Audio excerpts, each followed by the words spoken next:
we take an inside look at extraordinary founders and visionaries from humble beginnings who forged a path and transformed the way Hawaii does business. Join us as we meet inspiring CEOs on Founders and Visionaries next. Founders and Visionaries is brought to you by Hawaii Business Magazine.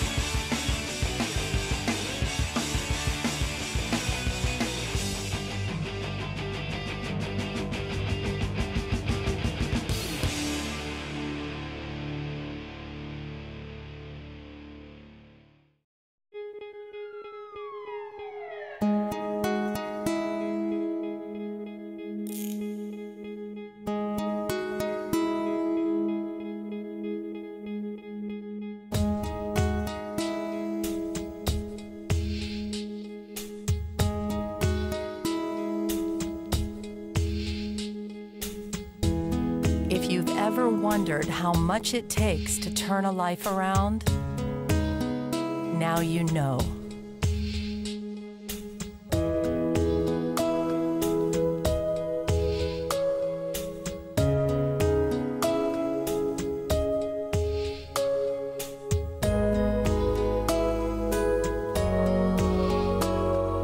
With more local families turning to Aloha United Way, we're turning to you. This year, please give.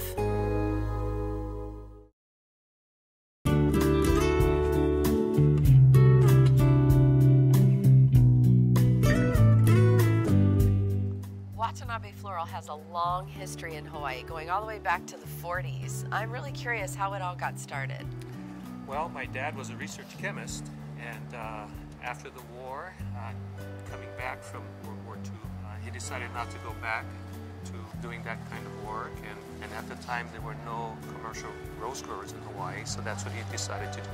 Behind the Kahala Shopping Center today, there's a road called Farmers Road, and that's where they started growing flowers. In 1974, when I graduated from the university, came into the business, we decided to expand a little bit, and so we started bringing in other cut flowers. That started our wholesaling business. In the mid-80s, we decided to add retailing to it. Unfortunately, in 2008, we made the decision to discontinue growing roses commercially, and we've turned our focus to marketing flowers. We've opened a mass market division. We've expanded our lei capability to sell lei, and our design department. Did you always know this was going to be the field you'd end up into? Pretty much. I had the wonderful experience of growing up in a family business. At the time, when we had to work on Saturdays and during the summer, and couldn't open presents on Christmas morning because we had to go out in the fields and harvest the flowers, it didn't seem like such a good thing. But as I grew a little older, I realized the great blessing I had of working side by side with an uncle, with two aunts, with two grandfathers, with my father and my mother and my siblings. And I really got to know them, not just as family members, but I got to know them as really hardworking people of integrity, of honor. The Japanese have an ethic called gaman. You know, they persevere through all challenges. And that was the great blessing. What do you think makes Watanabe Floral different from other options when people go looking for flowers? Great question. I always think back to my father. What he loved to do and what he was famous for was he was a stickler for quality. I remember he would, for hours, baby's breath is a traditional filler flower that we use in arrangements. There are times when some of the flowers were dried or a little dirty, and he would spend hours plucking the individual, damaged baby's breath blooms off of the bunches.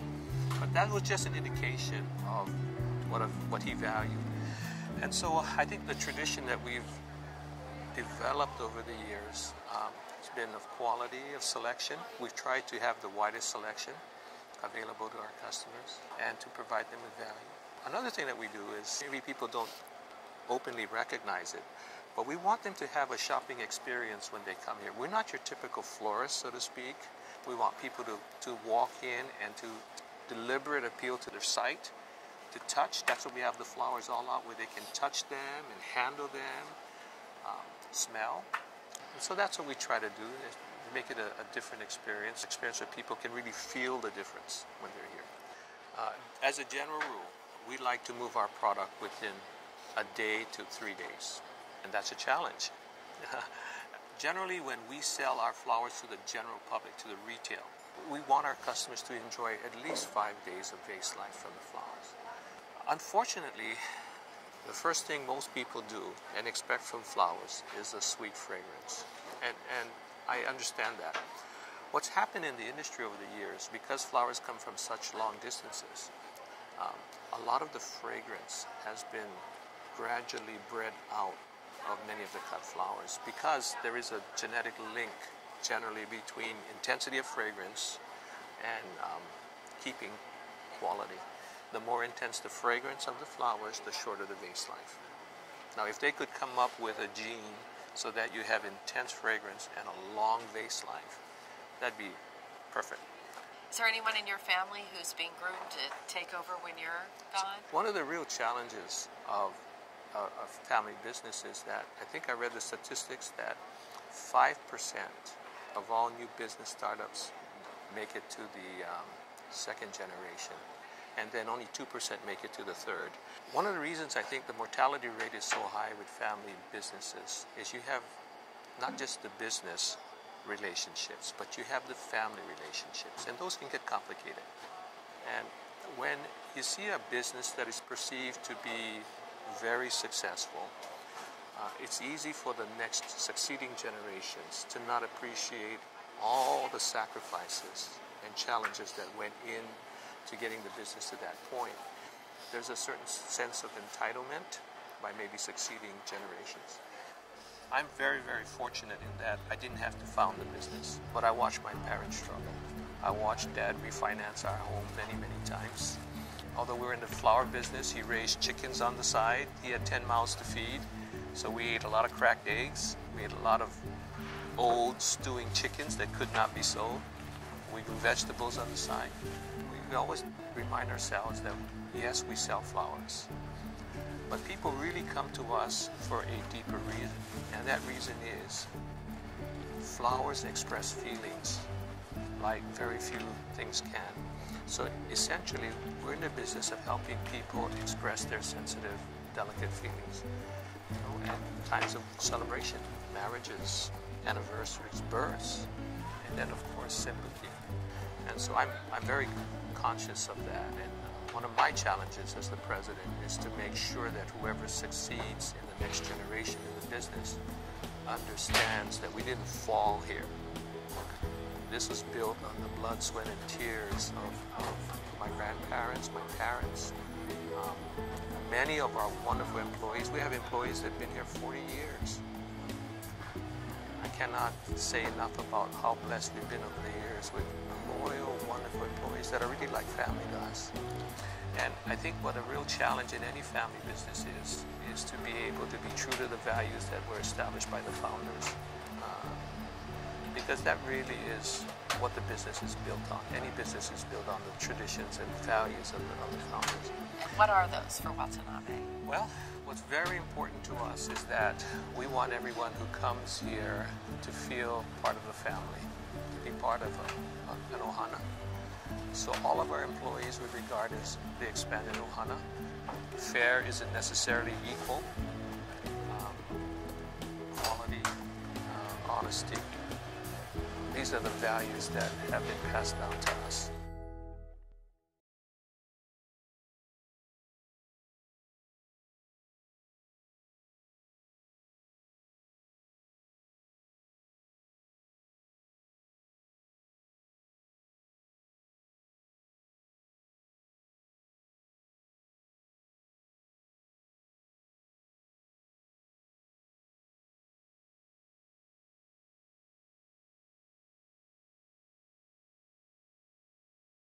So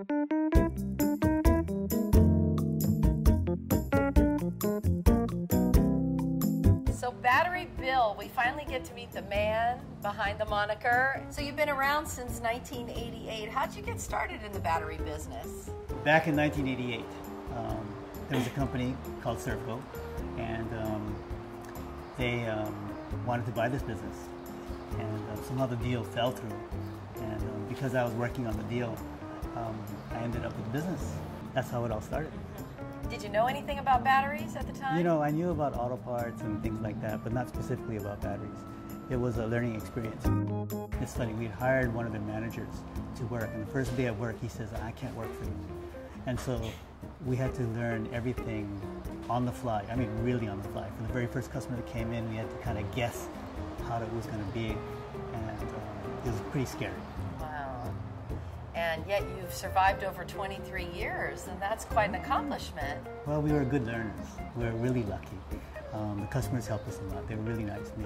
They came back and came back and came back, which allowed us our business to grow. And can I say we just got really, really lucky. And the types of products over the last 2.5 decades of what is a battery and what it's used for has changed pretty dramatically. For us, it really has changed. You know, we started off with only car batteries, and then you know, we wanted to grow the business. And people would come in and say, well, do you have a battery for a camera? And he says, oh, no, but we will next time. And that's what started it. Cell phone batteries became popular. Next thing you know, we have pretty much every kind of battery that's available on the market. I think, in fact, I almost know that we have the best selection of batteries in Hawaii. Are you the only store that basically completely focuses on batteries? We are the only store in Hawaii that focuses only on batteries, yes. And how many different types of batteries would you guess you have on your shelves? It would have to be hundreds, maybe even thousands of different kinds of batteries.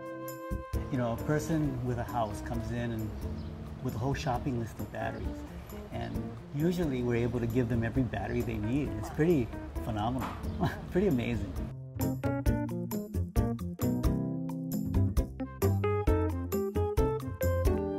Are car batteries still your mainstay of your business? Car batteries are, I'd say 50% of our business still. You know, there's a lot of cars on the road these days. Do you do battery recycling as well? Yes, we do. All of our batteries go to an EPA-approved smelter, probably about a container or two a month. Tell me about your philosophy with regard to customer service. You're very passionate about it. We try to feel like we're never selling the customer. Every customer that comes into us, to our store, we're actually trying to help them.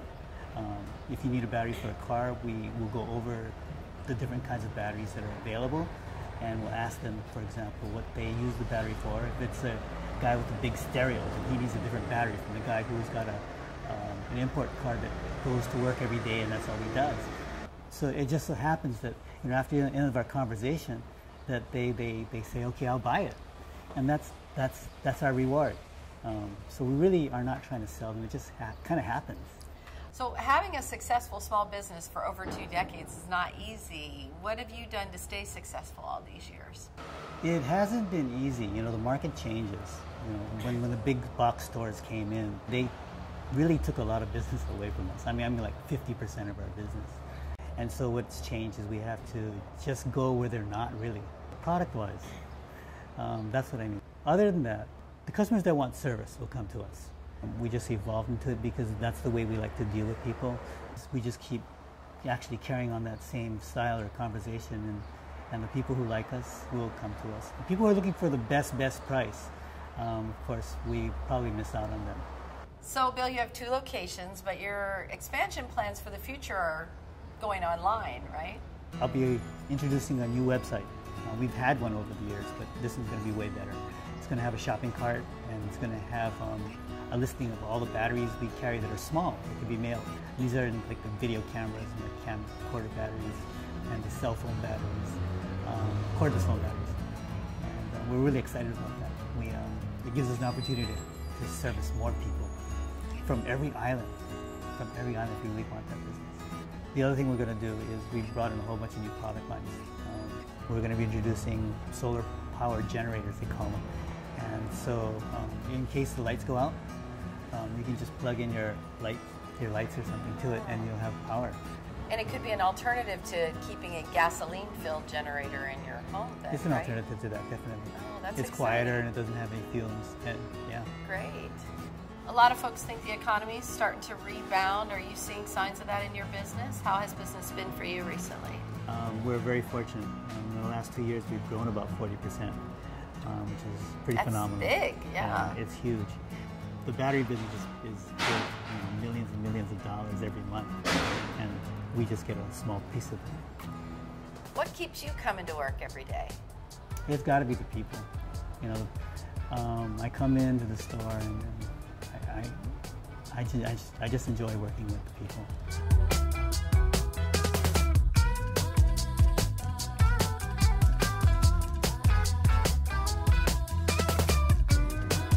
Where do I see my business going in the next 10 years? Hopefully, I have like 10 different stores in Hawaii, and maybe I can franchise to all of America. That's a dream.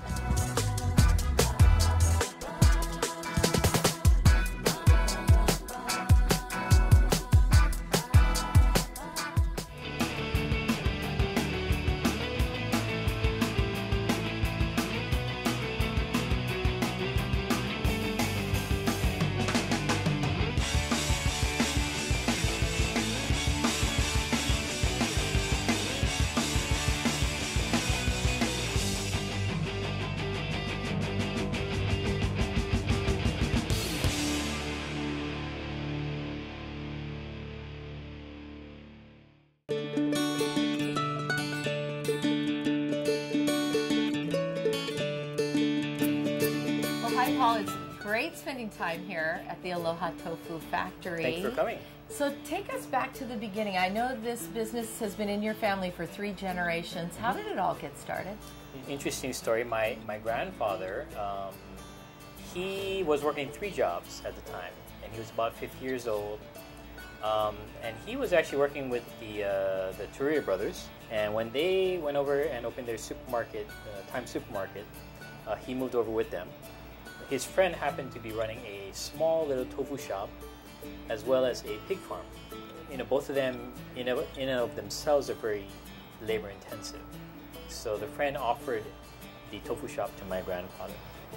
So even though he was 50 years old, he thought it was probably a good opportunity to own his own business. That's basically how Aloha Tofu got started in my family. It's really exciting to be in the factory. I mean, we eat tofu all the time. We don't ever really think about how it comes together. Mm-hmm. What's the process?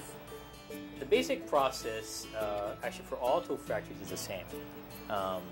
It's just the finer points that it starts to change. We start with dried soybeans. They are put through a grinder and mixed with water. From there, we cook it, and then the mash is separated. So we have the hot soy milk, we add a coagulant. One interesting point, the coagulant that we use, the basis is nigari. And what nigari is basically seawater without water and salt. So just by itself, it has a very bitter taste. It tastes terrible, actually. But when it's mixed with soy milk, it brings out the sweetness of the soybeans. And that's a very popular coagulant that's used in Japan. Now, we're very fortunate. We get our nigari locally from the Big Island. And so it's a very high quality nigari. As labor intensive as that process is right now, it was much harder in your grandfather's day. Yeah, my hat's off to my grandfather and even the second generation, my father, my uncles, my aunties. Everything back then was done by hand. As a comparison, I would say like the production, what they used to make in maybe one day, we can probably make in maybe about 40 minutes. Oh, wow. Yeah. And how fierce is the competition among tofu factories locally? There are many small, very high quality tofu being made at the smaller factories.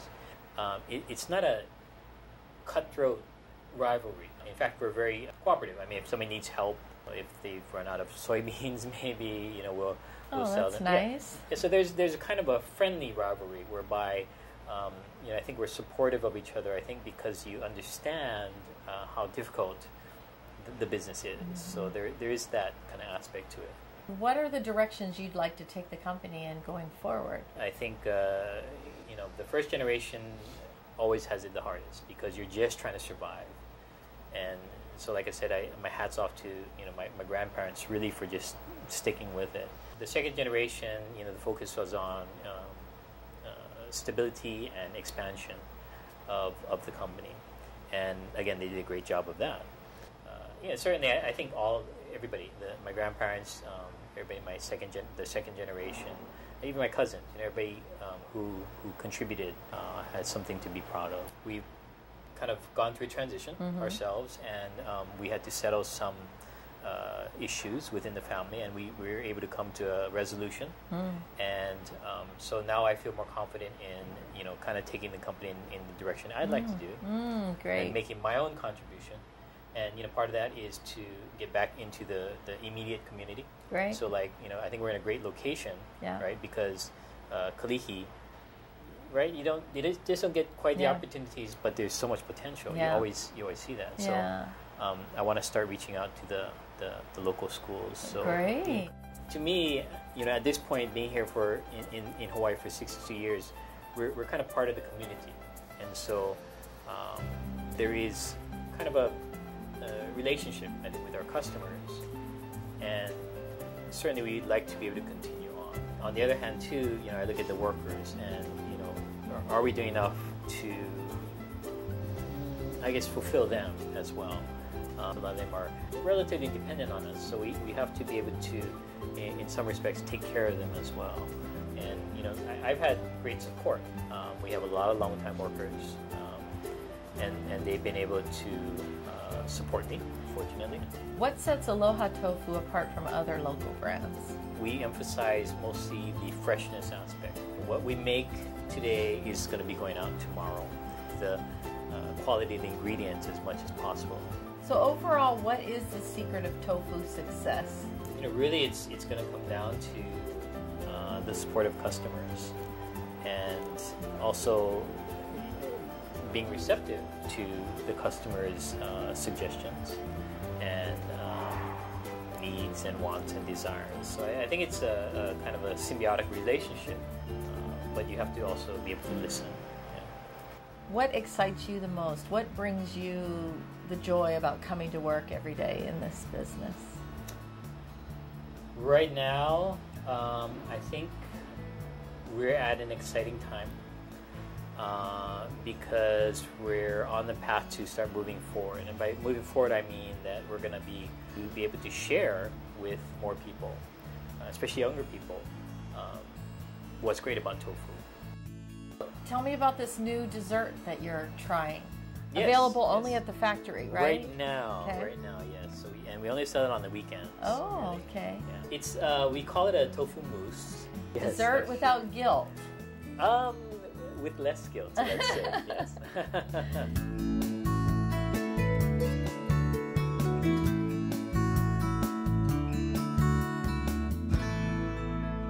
So this is the pineapple one. Yes.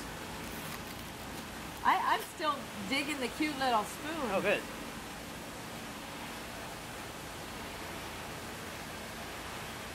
Wow, that's really good. It's like having pineapple cheesecake almost. Yes, right. That's delicious. And this is the chocolate. Like a mousse? It is a mousse, right? Wow, that's really good too. Oh, you guys are onto something here. That's really delicious.